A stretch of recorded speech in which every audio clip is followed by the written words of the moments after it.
అండి. ఈరోజైతే Sunday special మా ఇంట్లో అయితే మేక తలకాయ కూర అండి. మా ఆయన ఉన్నారు కదా, ఖచ్చితంగా చేయాల్సిందే. సో స్టార్ట్ చేద్దామా. వాటికి కావాల్సిన పదార్థాలు: ఉల్లిగడ్డ, పచ్చిమిర్చి, కరివేపాకు, టమాటా, కొద్దిగా కొత్తిమీర. ముందుగా స్టవ్ వెలిగించి కుక్కర్ని పెట్టుకొని 3 టేబుల్ స్పూన్స్ ఆఫ్ ఆయిల్ని అయితే వేసేసుకోవాలి. 2 బే లీఫ్ ఆకులు, 4-5 మిరియాలు, కొద్దిగా పట్టాని కూడా వేసుకోవాలి. ఇప్పుడు ముందుగా కట్ చేసుకున్నటువంటి ఉల్లిగడ్డ, పచ్చిమిర్చి, కరివేపాకును కూడా వేసుకొని ఒకసారి ఈ విధంగా కలుపుకోవాలి. ఇప్పుడు ఫ్రెష్గా నూరుకున్నటువంటి అల్లం పేస్ట్ను కూడా వేసి ఒకసారి ఈ విధంగా కలుపుకోవాలి. ముందుగా కట్ చేసుకున్నటువంటి టమాటాల ముక్కలను కూడా వేసుకోవాలండి. ఇవి మీడియం సైజ్ 2 టమాటాలు, 1 టీ స్పూన్ పసుపును కూడా వేసుకొని ఒకసారి మొత్తాన్ని కూడా కలిపేసుకోవాలి.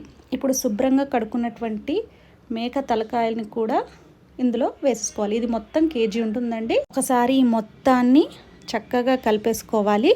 కలిపేసుకొని కొద్దిసేపు మూత పెట్టి ఉంచుదాం. కొంచెం పాటు మూత పెట్టి ఉంచుదాము.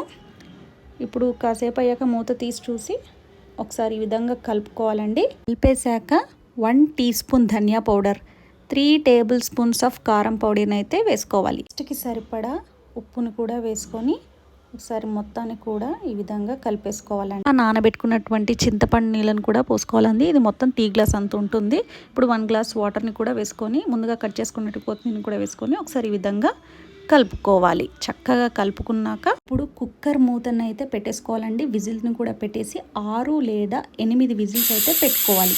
హెయిర్ మొత్తం పోయాకనే కుక్కర్ మూత విజిల్ అయితే తీయండి, ముందుగానే తీసుకోవద్దు. ఇప్పుడు మూత తీసి దాని ఎంత బాగా వచ్చిందో కదా.